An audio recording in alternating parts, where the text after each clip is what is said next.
Selamat pagi.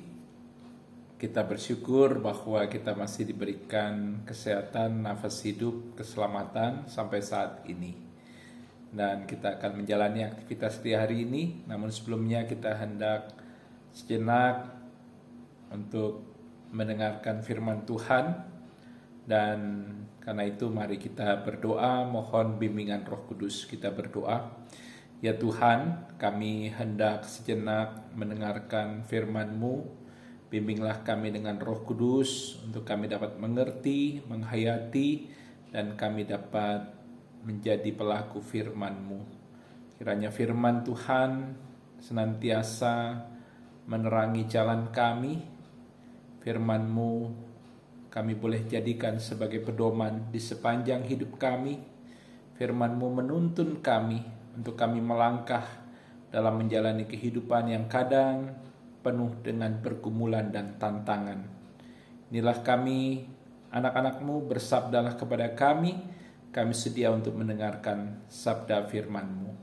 Amin. Bacaan Alkitab kita hari ini terambil dari Filipi pasal 1 ayat 27 sampai dengan ayatnya yang ke-30. Filipi pasalnya yang ke-1 ayat 27 sampai dengan ayatnya yang ke-30 yang menyatakan demikian. Hanya hendaklah hidupmu berpadanan dengan Injil Kristus, supaya apabila aku datang aku melihat, dan apabila aku tidak datang aku mendengar bahwa kamu teguh berdiri dalam satu roh dan sehati sejiwa, berjuang untuk iman yang timbul dari berita Injil, dengan tiada digentarkan sedikit pun oleh lawanmu. Bagi mereka semuanya itu adalah tanda kebinasaan, tapi bagi kamu tanda keselamatan, dan itu datangnya dari Allah. Sebab kepada kamu dikaruniakan bukan saja untuk percaya kepada Kristus, melainkan juga untuk menderita untuk Dia, dalam pergumulanmu yang sama seperti yang dahulu kamu lihat padaku, dan yang sekarang kamu dengar tentang aku. Yang berbahagia, kata Yesus, adalah mereka yang mendengarkan firman Tuhan dan memeliharanya dalam kehidupan sehari-hari. Terpujilah Tuhan Yesus. Saudara-saudara yang dikasihi Tuhan, ada banyak pandangan teologi di tengah kehidupan jemaat yang kelihatannya benar, tetapi sesungguhnya tidak benar karena tidak sesuai dengan ajaran Tuhan Yesus dalam Alkitab. Salah satu teologi yang berkembang di tengah kehidupan warga jemaat yang sangat digandrungi dan digemari oleh warga jemaat, yang kelihatannya benar tetapi sebenarnya tidak benar, adalah teologi sukses. Teologi sukses menekankan bahwa kesuksesan akan menjadi bagian dalam setiap kerja dan karya serta usaha dari orang-orang yang sungguh-sungguh beriman kepada Tuhan Yesus, yang setia pada perintah dan ajaran Tuhan Yesus.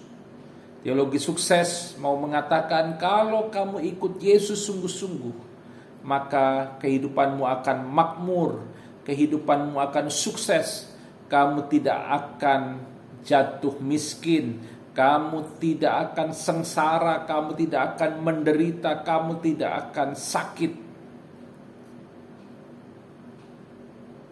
Orang yang miskin, orang yang menderita, orang yang sengsara atau orang yang sakit adalah orang-orang yang tidak sungguh-sungguh beriman kepada Tuhan Yesus. Itu pandangan teologi sukses. Apakah teologi seperti itu sejalan dengan ajaran Tuhan Yesus dalam firman Tuhan? Ibu bapak dan saudara-saudara yang dikasihi Tuhan, dalam firman Tuhan justru banyak dikemukakan kepada kita tentang resiko dan konsekuensi ketika kita mengikut Tuhan Yesus. Kalau kita membaca bacaan Alkitab kita hari ini, Rasul Paulus dalam suratnya kepada jemaat di Filipi mengatakan di ayat 29. Kita lihat dan kita baca, sebab kepada kamu dikaruniakan bukan saja untuk percaya kepada Kristus, melainkan juga untuk menderita untuk Dia. Sini jelas bahwa penderitaan bukan tidak mungkin menjadi bagian dari kehidupan orang yang percaya dan beriman kepada Tuhan Yesus. Tuhan Yesus pun juga mengatakan bahwa kalau kita mau mengikut Dia, kita harus menyangkal diri dan memikul salib. Kalimat memikul salib mau menyatakan bahwa kita harus siap menderita bersama Tuhan Yesus.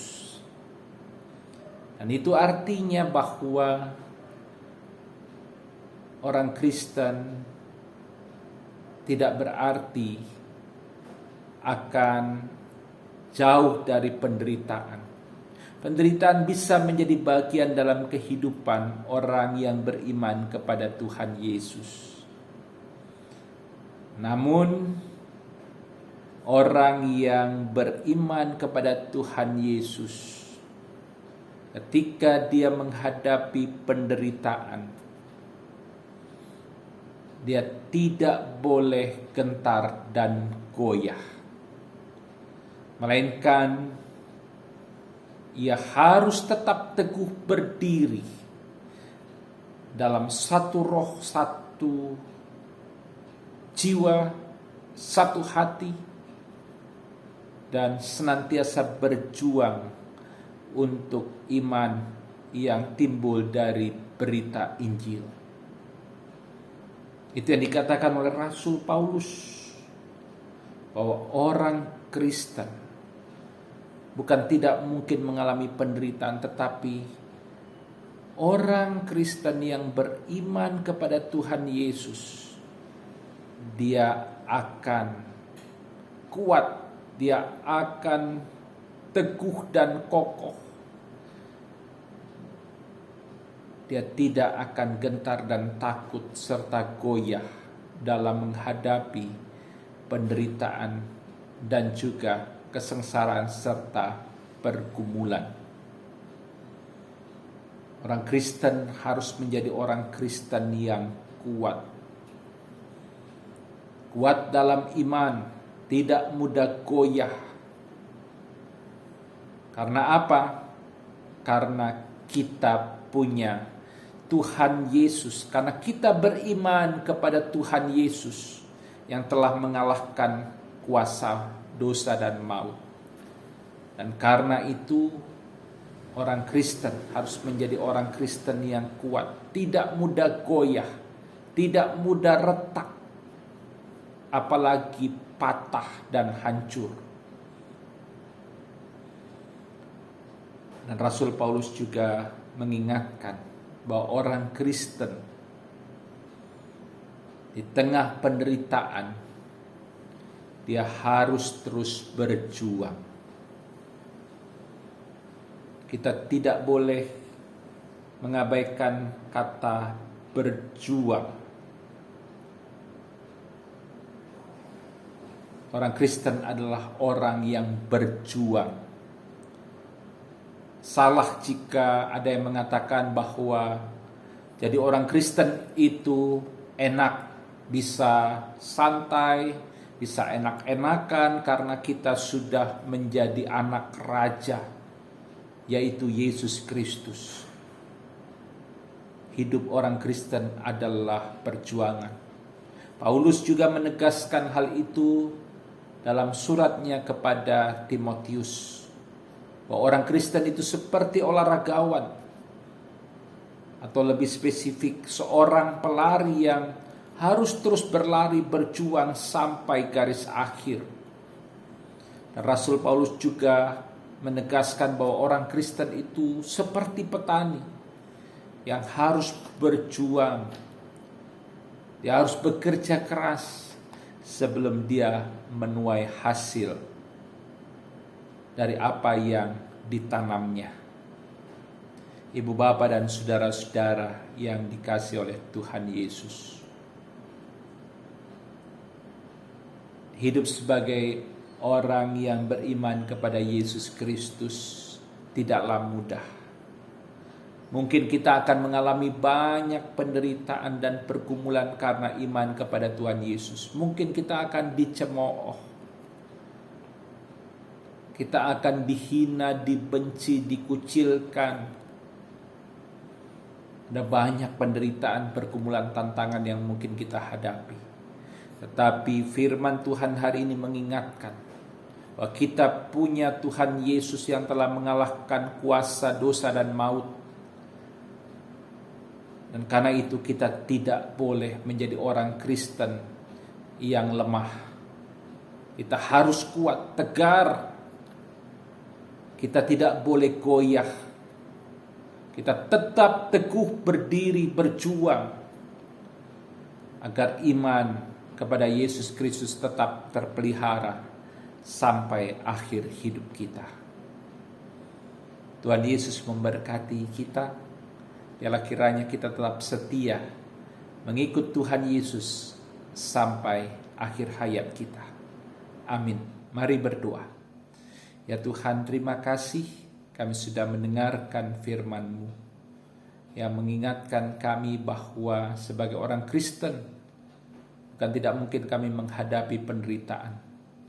Namun dalam iman kepada Yesus Kristus yang telah mati dan bangkit dan telah mengalahkan kuasa dosa dan maut, kiranya kami tidak goyah.